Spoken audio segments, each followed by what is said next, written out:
Hello, hello, and welcome back to another episode of Co-Parent Diaries. If you're watching on Spotify or YouTube right now, you can see that I'm an absolute mess. And it's because it's been a week and a bit. It's been a week and a bit. We have had most of our schedule thrown out of whack due to all sorts of different reasons. And that's why I thought today it was best to talk about when the schedule changes, how to stay calm in the chaos, because it's something I'm still learning. But as you can see, I had a shower, I'm fresh. I just didn't do my hair, didn't do my wake up makeup, and my wake up. I definitely woke up, and I'm just wearing like cleaning the house clothes because that's what I've just done. I've just finished work and I've spent an hour cleaning the house because it was chaos. And now I'm sitting to record this episode, and it is a hot day. Like in Perth, it's just gone from winter to summer, literally like that. And I record and I do all my TikToks and I do all my work from my bedroom. It is the only space in this small house that I have to set up some type of office. And once it gets to 2 o'clock in the afternoon in the summer, this becomes a sweatbox, and it is 2:02 and I am sweating. But if I close the curtains, you can't see me. Anyway, thanks for coming back. Thanks for listening. I am just going through the motions of like starting this podcast and it not being perfect. And I promise you, the ADHD in me doesn't even want to do this because I'm thinking, oh, if I make these episodes into TikTok trailers and reels, they don't look as aesthetic enough. I don't have a proper studio. No one's going to take me seriously. And I'm just trying to embrace it and just go, fuck it. It is what it is. This is all you're doing right now. And all I want to do is just get the message out and build this community. And I'm just not the aesthetic person to do it if that's what you're looking for. Anyway, let's kick off today's episode. Dealing with changes, dealing with changes in schedule. So we have a co-parenting schedule 50-50 Friday to Friday. It is like that, it doesn't change. And we did that because all of us are neurodivergent. Dad is a question mark on it. I think he is, but also never diagnosed and don't really want to poke that bear. And also, like, he is who he is. But I have ADHD. I have an ADHD child, I have another ADHD child, and an ASD child. I mean, I've got two. One has ASD and ADHD, one has ADHD. And we all deal with changes very differently. I currently need a structure and a routine. And I'm a bit of a planner and I have to schedule things in time blocks. Like I've just spent an hour cleaning the house. Now I could have cleaned, well, I say clean the house, cleaning the playroom and tidying up outside. I could have done that in small increments throughout the week and it would have been okay. But I can't do small increments anymore. I need to hyper focus for like a block of time. Anyway, the last couple of weeks, the routine has been thrown a little bit, and it's just of no one's fault, and it just is what it is. And I've struggled, to be quite honest, I've struggled with it. The kids haven't. The kids are great. They just adapt to this change so easily. Dad, I think, is absolutely fine. I struggle, and maybe it's because I'm the one that has to do most of the changes. I don't know, but I feel very overwhelmed today, very overwhelmed, very done, very overstimulated. When I pick the kids up, we're going to go and play at a friend's house, go jump in the pool, cool off, and then I just want to switch off for the whole weekend. But this is meant to be the start of my kid-free week, but I actually have the kids now till Monday because of some changes in routine. So let me explain. This past week, I've had the kids. It's my kid week. It is what it is. I got them last Friday. That is normal. However, the previous week when they were at dad's, I actually had our oldest daughter for 3 of those days because she was unwell. So she was unwell. She'd get dropped to my house and I would look after her while I was working, which meant I had to push back some work because I couldn't do some ads and some recording while she was in the house because she had a bad cough and she kept coughing. And I couldn't say, please don't cough for the next 5 minutes while I record this video. It's just not practical. Um, and it also meant that my time was a little bit split. Like I couldn't hyper focus on work for 6 hours like I usually would because I was having to attend to her needs, which you do. That's a thing as you are a parent, that's what you do. But it was not my normal week. And this week has been the same. I then had our other daughter off sick, and she was at home with me.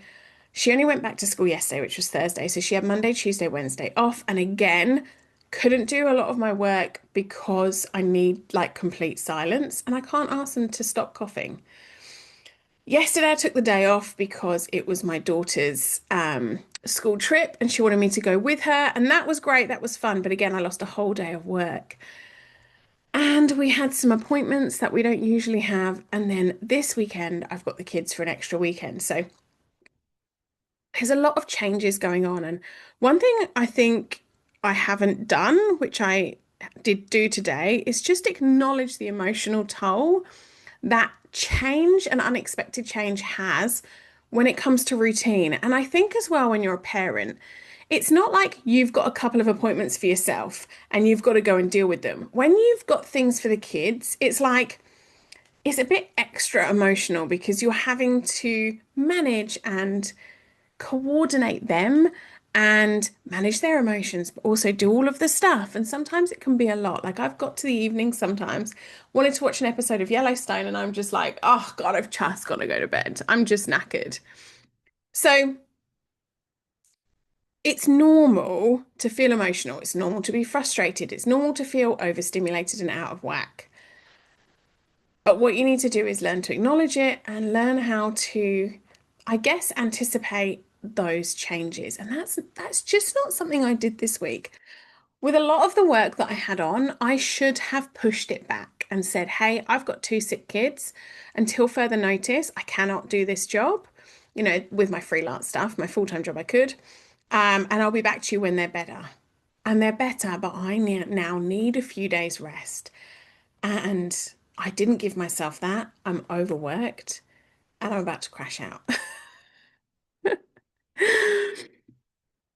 When it comes to this weekend, though, so their dad asked me about a week and a half ago if I could have the kids for this weekend because he wants to go away fishing. He wanted to do a fishing competition with his partner and he could take the kids, but they probably wouldn't enjoy it. Now, I actually had a wedding on today and a party tomorrow, which I've cancelled to have the kids. And the reason why I did it was number one, they were sort of they weren't a huge deal. The wedding, I would have absolutely have loved to, and actually I could take the kids, it would be no biggie. But I'm at a point where probably being in a place where there's lots of people would probably crash me out even more. Um, and the party, it was a friend of mine's, but it's a birthday and the birthdays happen every year. It's no biggie. So I said to him, I'll have the kids, no problem. And actually, I'm quite excited to have them because I don't get time often on weekends where I've got my kids by myself because my partner has his kids at the same time and we're one big blended family. So excited, but it also means that like yeah, the routines change. My weekend where I would just switch off, go on hikes, you know, clean the house, do all the big things you can't really do when you've got two little kids around. They just need to be postponed. Now that I planned for. That was no biggie. I was ready for that. We've got a really exciting weekend planned that I'm ready for. But the sickness in the kids, having to have them a bit extra, not being able to do some of the work. Yep, that really threw me. I think so when it comes to changes in your routine, I think it's really important to understand sometimes the most common reasons to change and understand whether you're someone who needs to have almost like a plan B or a different routine if that happens, or whether you're just someone who can go with the flow and it doesn't matter. You adapt to change a lot. For me now, learning this is the first time I've had to have the kids on his week when they're sick, and it's purely because he just ran out of days that he could take off. The kids have actually really struggled this winter and they've been off quite a bit, and it just so happens to always be on his weeks. I don't know why, it's just how it happens. And so he has taken quite a bit of time off this year to look after them, which again, I'm grateful for because when we were together, that would always have just fallen on me and I would have just had to juggle them. But this time he was like, I really need some help. And I was more than happy to do that. So looking back now, if this happens again, I am going to implement something with my freelance work and outside work where I say, hey, this has happened. My kids are unwell. I'm not sure how long they're going to take to get better. So until further notice, I'm just putting this project on pause and I will get right back to it when I can. And just keeping them in the loop. Now, in order to do that, if I've got current clients that I work with on a regular basis, I'm going to have to implement that as a clause into the contract. I don't, I work a lot of people, it's just one off and it comes in, I do it and it closes. So that's one thing that I am now going to implement to be able to help me deal with those kind of changes. Now, when it comes to the weekend stuff, I know what to do. I already made those changes in the plans, so that one's not too bad.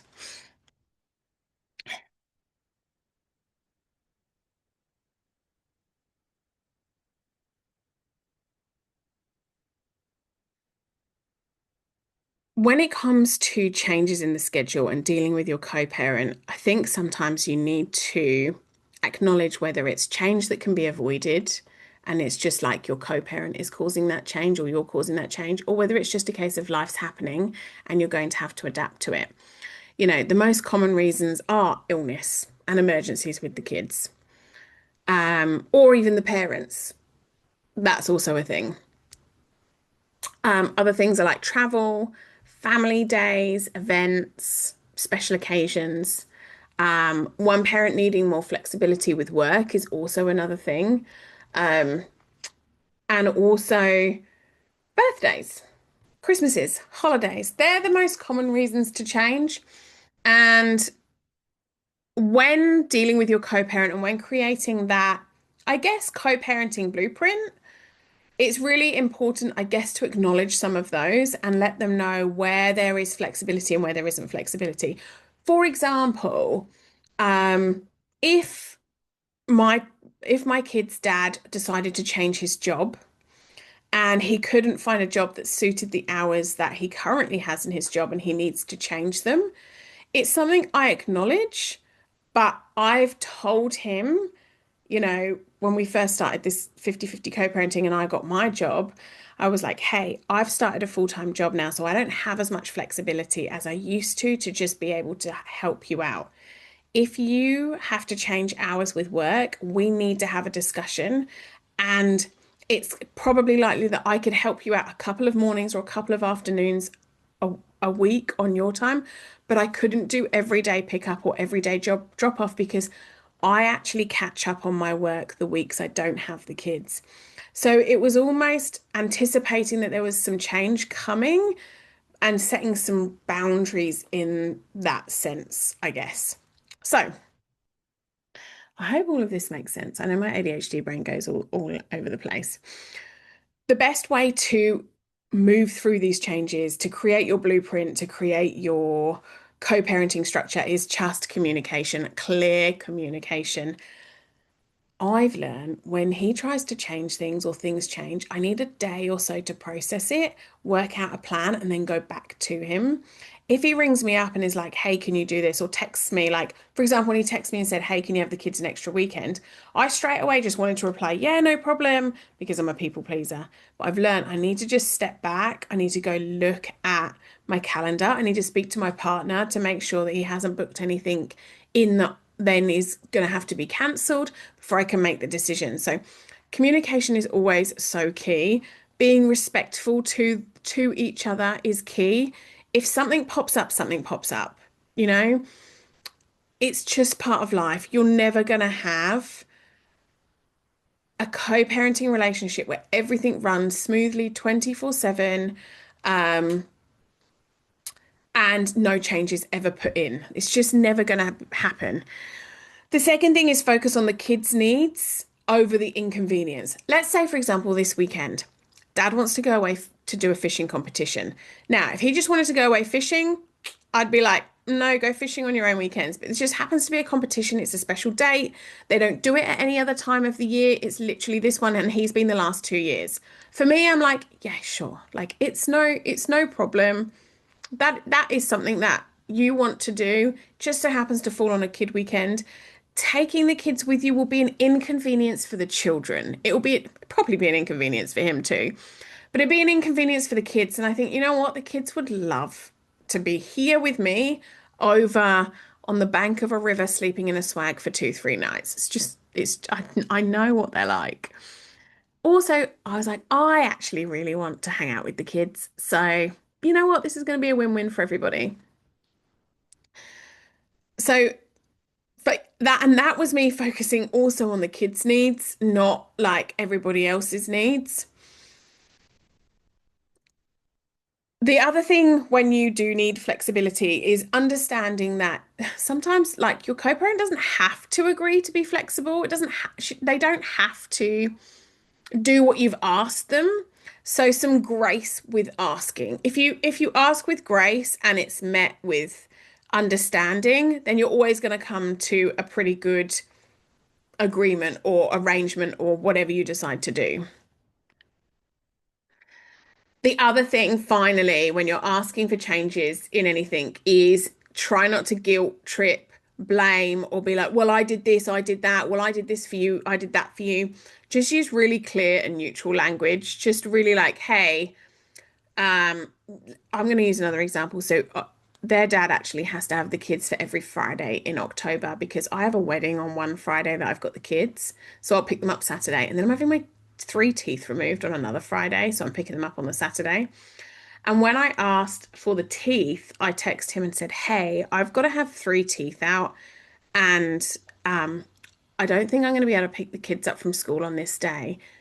Is it possible that you're available to be able to collect them from school? I should be able to have them that night, but I might just have to keep you in the loop that day. I've never had teeth out before. And he replied, yep, no problem. Easy done. There was no like, hey, I'm having teeth out, so you have to have them because I've got nobody else. Because I mean, the reality was I had nobody else. My partner was picking me up from the hospital because you're not allowed to drive, but he can't pick me up from the hospital, which is an hour away, at the same time as picking my kids up from school because they're both at the same time. The next thing when it comes to changes in routine and changes in structure is just set boundaries while being flexible. Say yes when you can, but don't feel pressured to say yes when you can't. And that is, I'm taking that advice for myself.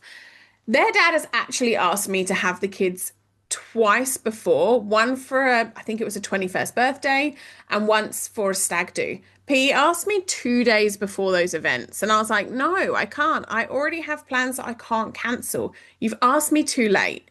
Those invites would have landed in your inbox weeks prior.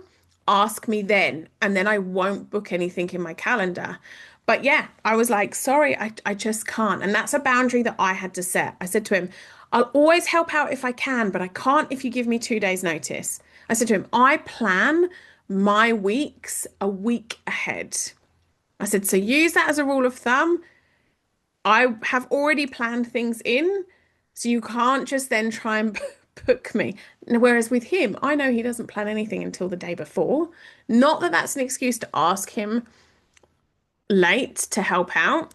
I actually ask as soon as I get an invite. So for example, the wedding that I've got coming up, I got that invite 6 months ago and I booked that in with him as soon as I got it. I was like, hey, this date, are you doing anything? He was like, no. I said, it's so and so's wedding. Please, could you have the kids? He was like, yeah, no problem. It's in, it's done. As much notice as possible. Um,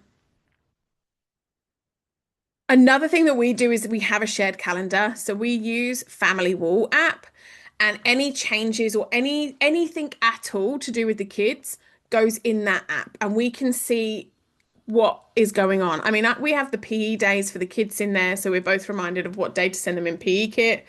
When we go on holiday, when we take them away and where we're taking them, if they need to be picked up, if they're swimming, anything like that is in that shared calendar. And again, it's just so we're all on the same page. The final thing when you're creating boundaries is like define what's reasonable change and then what's someone just trying to create conflict or chaos or just someone being unorganized and it falling on you. There are some times where dad's called me and said, hey, I've got a hair appointment this afternoon. I completely forgot about it. Can you pick up the kids? And I'm not here. I'm not.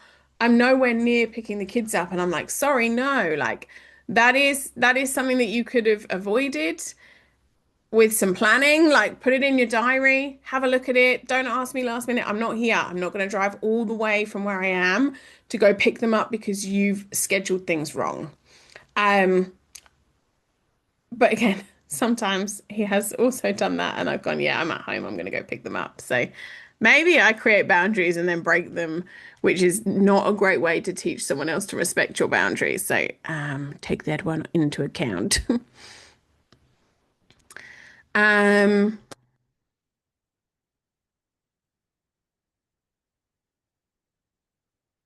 Planning for the unexpected changes. So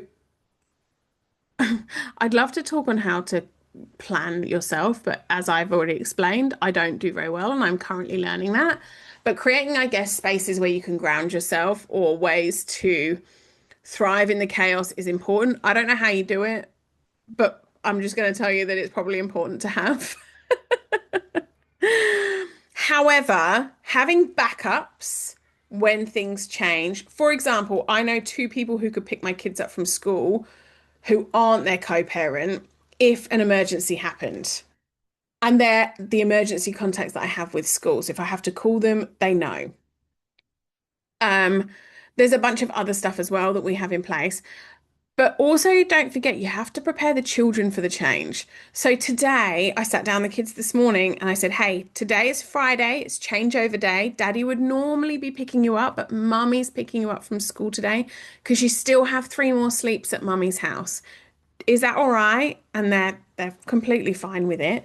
But it's important to let them know because particularly for our youngest, our autistic child, she does not like change, doesn't ch like change in routine. She's very structured, and things like that could cause a meltdown at pickup because you're not doing what in her head she's got herself ready for the day.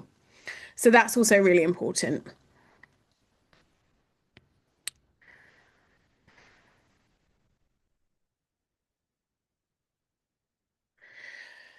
Finally, I think when it comes to co-parenting, as much as structure is important, boundaries are important, flexibility is also key.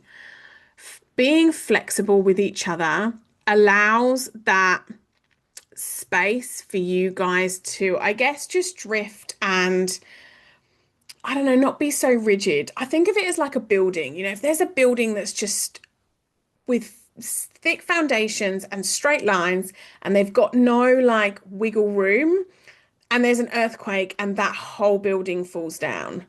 But the buildings that have been built with like a bit of flexibility don't fall and they just sort of stay there and they can withstand whatever is coming. They can withstand whatever earthquake comes along. I think that stands for co-parenting too. Have your stuff in place, but have the mindset of we also need to be flexible and we need to accept when our co-parent comes to us with changes, and we would hope that they also accept when we come to them with changes. If your co-parent comes to you with changes and you're not accepting of them, do you think they're going to be accepting when you need to make changes? Definitely not. So it does go both ways. And for me, why that's key is because I still want to be able to go through my life as peaceful and as stress-free as possible. And the only way I can do that is when I have that flexibility, but also when I have the confidence knowing that my co-parent also has my back in some of the things and I can rely on them. So I hope that helps. Dealing with change and I mean, even if you're not a co-parent, dealing with some changes in routine can be difficult. But I think when you have someone else to deal with, it can be particularly wild. I hope you liked that episode. Please, please, please, if you have got this far, can you please leave a 5-star review on Spotify and a comment if you'd like. Don't forget to follow at the Co-Parent Diaries. And you can also follow me at Abundantly Lucy if you aren't already following. I'm excited to share again another topic next week. Thank you for joining me. All the best.